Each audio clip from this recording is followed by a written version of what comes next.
Well, there's been some really extraordinary things going on that I can hardly believe it. When we started this fight a number of years ago, um, some of us entered the fray a little bit later than others. Others are still entering it, and a few people are exiting it.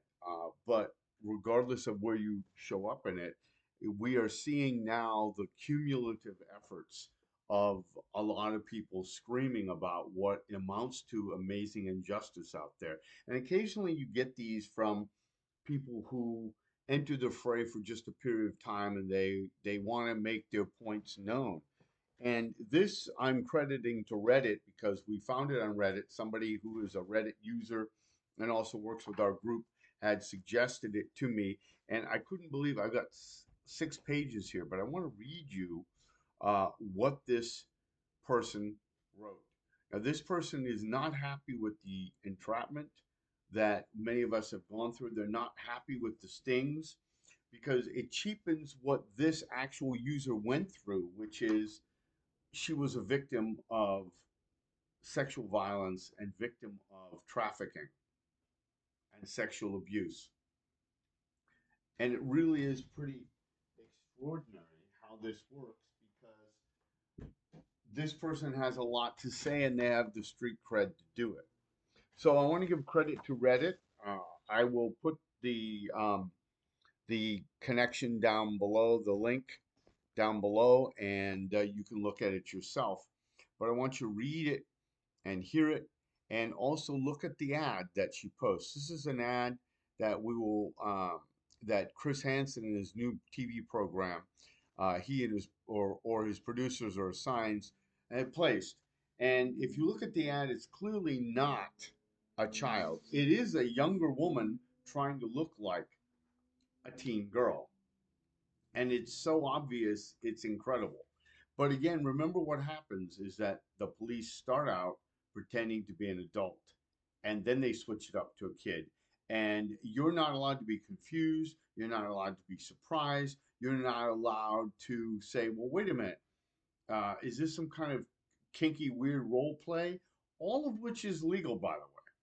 You're not allowed any of that. And that's the way that police are able to gin up their statistics. And the question you want to ask, regardless of where you are in this whole thing, is why are police doing that? Why are they finding that that's the best way they can go about it? If child exploitation is so rampant everywhere, why are they working so hard to create more of it? So this is entitled Chris Hansen Sting Operation When Justice Crosses a Line into Entrapment. Is this true justice? Why don't you take a set? This is sort of, I guess, Southern folks are writing. Set for a spell. I want to ask you a few questions, she writes. I want to start by stating unequivocally that I do not condone sexual predators of any kind, especially those who prey on children. As a survivor of childhood sexual abuse, I know firsthand the devastating impact these experiences can have. I was groomed at a young age by a family member, and I endured sexual abuse that shattered my sense of safety and trust. My sister also suffered abuse at the hands of a different family member, and the trauma has shaped both of our lives in ways that words cannot fully capture. These experiences haunt us, and they continue to affect us deeply into adulthood. The flashbacks, the feeling of betrayal, and the psychological scars remain as constant reminders of what we went through. For years, I carried that pain with me, unaware of how deeply it had affected me until I eventually understood that what happened to me wasn't normal. As I processed the truth, it became clear how much trauma had been left behind. It was an ugly truth to confront, but it was also a catalyst for a shift in how I viewed the world around me, especially when it came to programs like Chris Hansen's my addition to Catch a Predator. She continues. When I was younger, I found some twisted sense of relief in watching To Catch a Predator. I told myself that watching these men get exposed was some form of justice, a way of reclaiming control over my own victimization. However, as I grew older and gained a more nuanced perspective on the world, I began to feel uneasy about the show. At what point did the line between catching real predators and exploiting people for entertainment get blurred? I started to question the morality behind these operations. Were the people being treated truly dangerous, being arrested, excuse me, truly dangerous, or were they manipulated into situations where they felt trapped? When Takedown, apparently this is a new Chris Hansen show, came into the spotlight, I felt compelled to watch, she continues. After all, Chris Hansen made his mark as the face of exposing sexual predators. Later on, of course, the show sparked some controversy. Somebody committed suicide. The show was sued and taken off the air. Continuing with what the lady writes. What I didn't expect was to encounter a growing sense of discomfort as I watched certain arrests unfold. Some of the men who were arrested seemed to have been drawn into a sting under questionable circumstances. The decoys didn't always appear to be posing as minors. They often presented themselves as women in their late 20s or early 30s, adult women, not children. And the profiles they created were nothing like what you'd expect from someone trying to lure a predator into a trap. I started paying closer attention to the profiles being used in these operations, and something struck me as odd. The photos of the decoys often didn't resemble what one would expect from a minor. They looked like fully grown women. The language they used in their messages, the types of ads they posted, it all felt like it was aimed at adults, not predators seeking to target minors. If the goal was to catch those attempting to meet children, why were these decoys using images and language that catered to adults? It seemed like these operations weren't simply targeting predators, they were, in some cases, creating the very situation that led to these arrests. What we've been saying all along. As I dug deeper, she continues, I found out that many of these sting operations weren't occurring through platforms known for being frequented by predators looking for minors, like social media or certain chat rooms. Are you paying attention, Jay Clinton, John in VA, Marguerite, and others from Nextdoor, which recently banned me permanently? Continuing on, she says, instead, Chris Hansen's team was posting on adult escort websites where the photos used were unmistakably adult. I'm correcting a couple spelling errors she's making.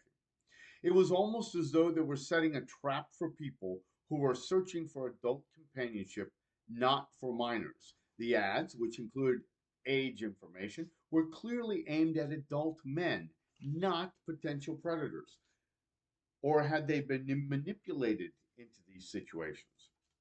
The age listed on these ads are 19 and even as high as 21 years old, and the photos resemble those ages. It's clear these people were not minors.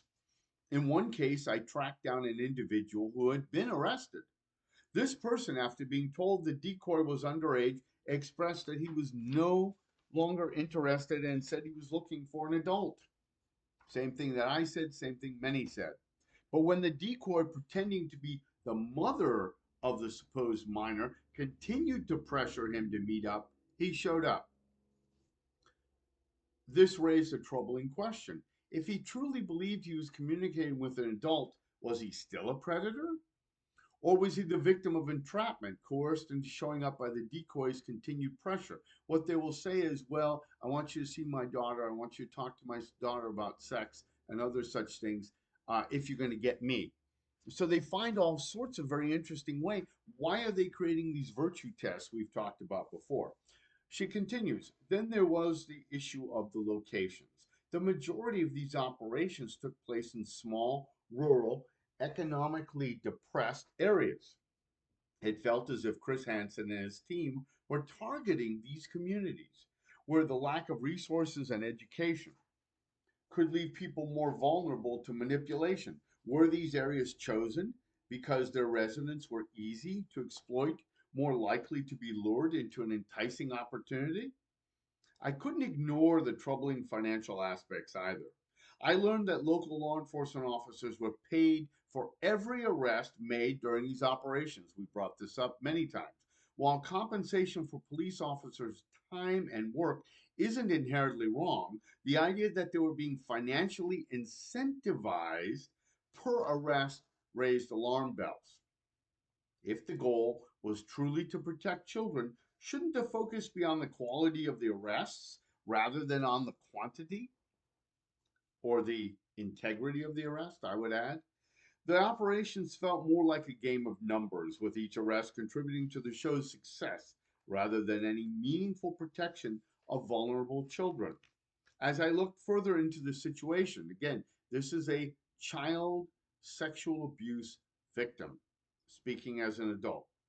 She says it became clear that Chris Hansen's reputation had taken a significant hit over the years. He had been involved in multiple lawsuits, faced accusations of financial mismanagement, and even had been arrested himself. In fact, a number of years ago, he was living in, I think, Boca Raton or some, excuse me, such place, excuse me, and had been arrested or evicted from his place by the sheriff and not arrested. I can't remember which, but he did not have enough money to pay his rent, so he was being thrown out and forcibly removed. His career was now relegated to a streaming service, True Blue, where he tried to recapture the fame he had once enjoyed. This led me to wonder, was Hansen more concerned with his image and regarding public and regaining public attention than with doing meaningful work to stop predators? You can ask the same questions about the vigilantes, like Ghost CC Unit and others who are out there doing great work. But interestingly enough, as I point out, why they're not doing it for the police who are caught in these things. Why aren't they concerned at all about grand larceny, which is a much greater crime? Why? Because it's not, if you'll pardon the word, sexy enough. Back to what she says. His, meaning Hansen's, constant criticisms of other predator catching groups, particularly those on YouTube like Skeeter Hansen, struck me as petty and defensive. Hansen, Chris Hansen, seemed determined to corner the market on this kind of work, unwilling to acknowledge the efforts of others in exposing predator groups. This made me question his true motivations.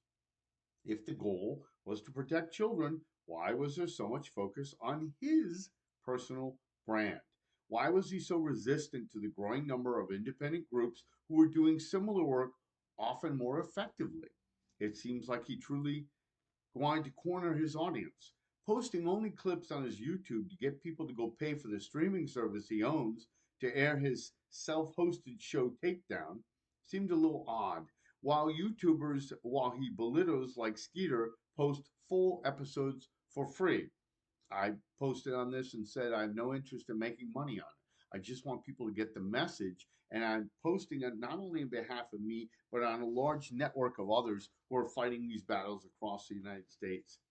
Not to mention that Skeeter, she continues, is using dating apps and social media to find predators, bought adult escort services. It seems Hansen is trying to corner his audience while stomping out his competition that is actually catching real predators while getting substantially more attention, followers, and views, all for no money, I would add. I mean, the numbers don't lie, she says, and Chris has taken other means to catch predators that are unethical.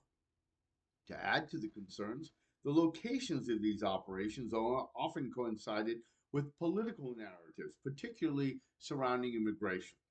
Chris Hansen seemed to understand that targeting illegal immigrants would generate significant media attention, feeding into the larger political conversation about immigration that raised even more doubts for me. Was Hansen choosing these locations because they were politically charged or because they were vulnerable?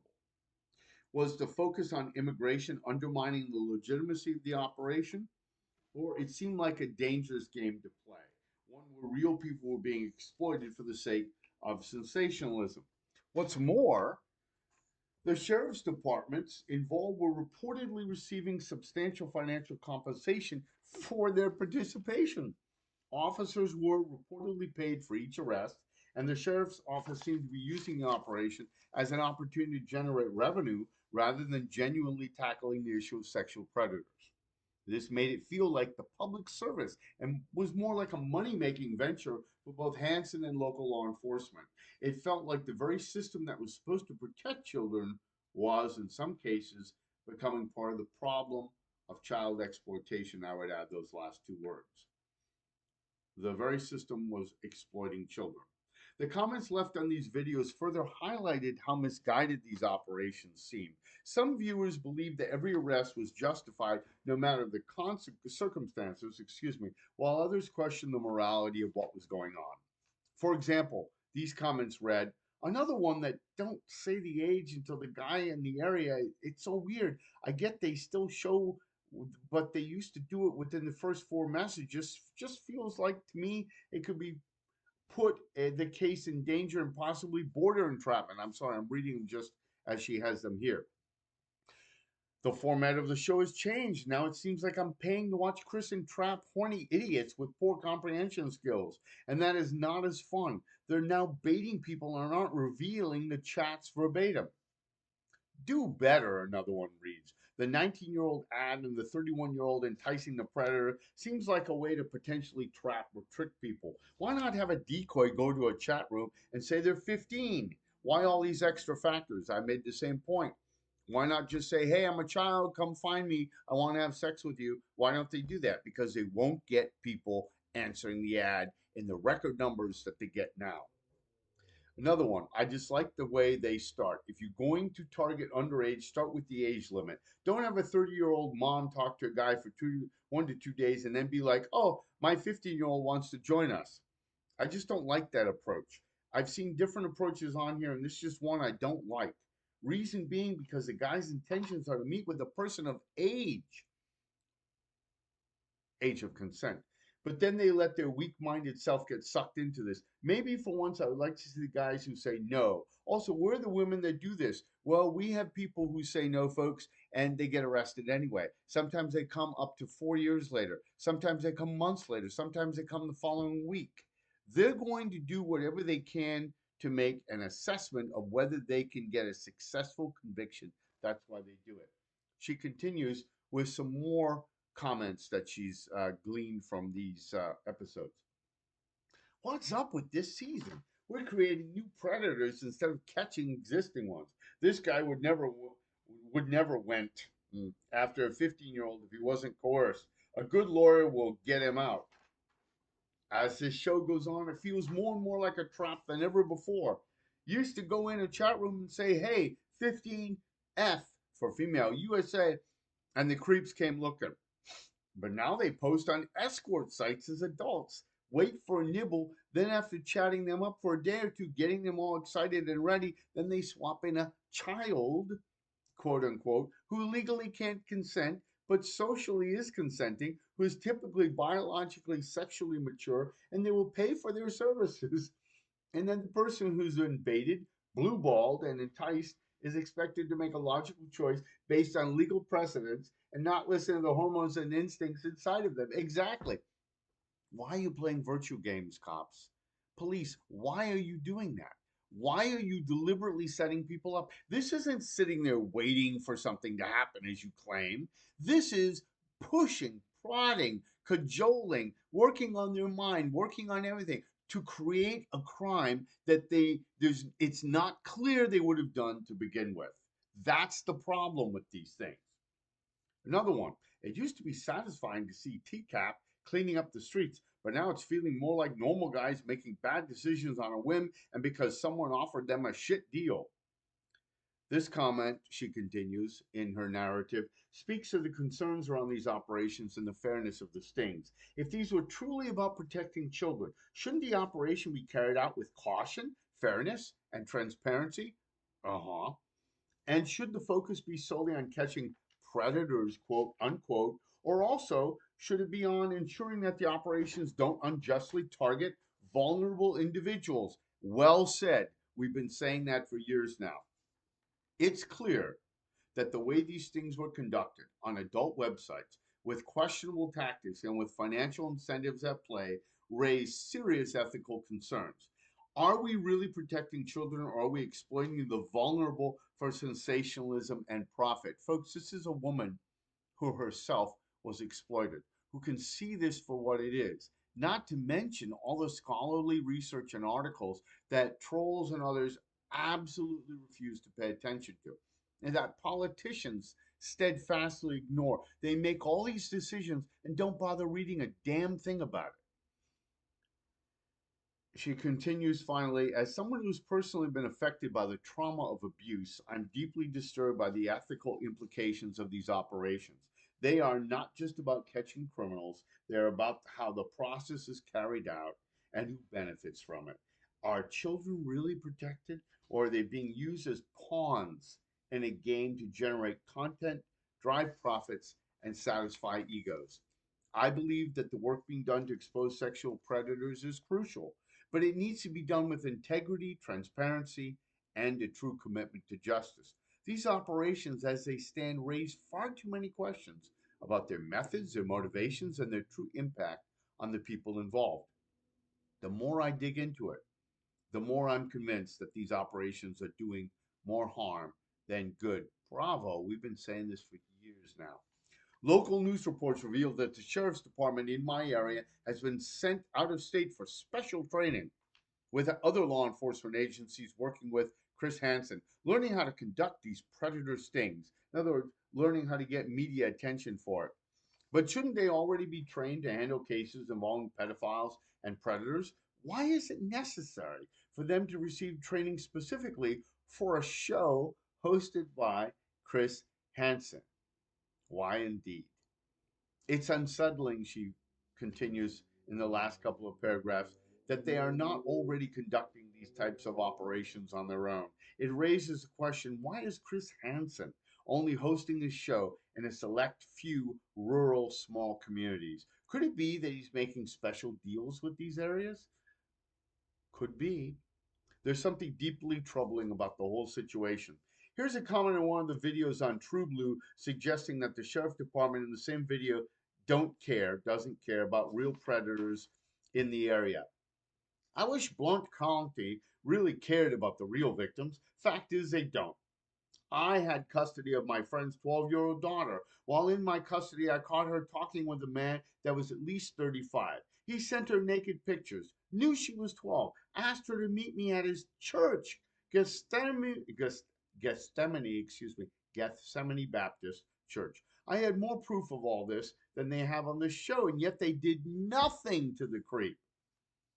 I had her I had to let her go live with someone else for her safety because she has told him my address and invited him to my house. This guy lives a mile from me and is still out there probably preying on young girls.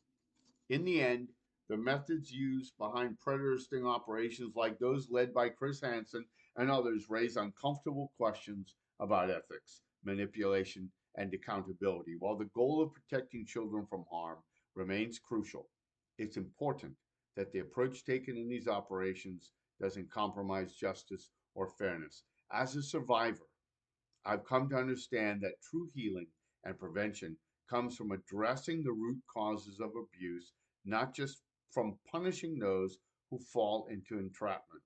We must demand more transparency, integrity, and compassion in how these operations are conducted, because the ultimate goal should always be to protect the vulnerable without further harming anyone in the process. It's a delicate balance, but one worth striving for. Shame on you, Hansen, for potentially ruining innocent people's lives by luring lonely men to do something they normally wouldn't do. All for your fame and living in your own past shadow. And keep up the fantastic work, Skeeter, and others like you. This has been Norman Michaelation for ICAC Unpacked. Have a good day.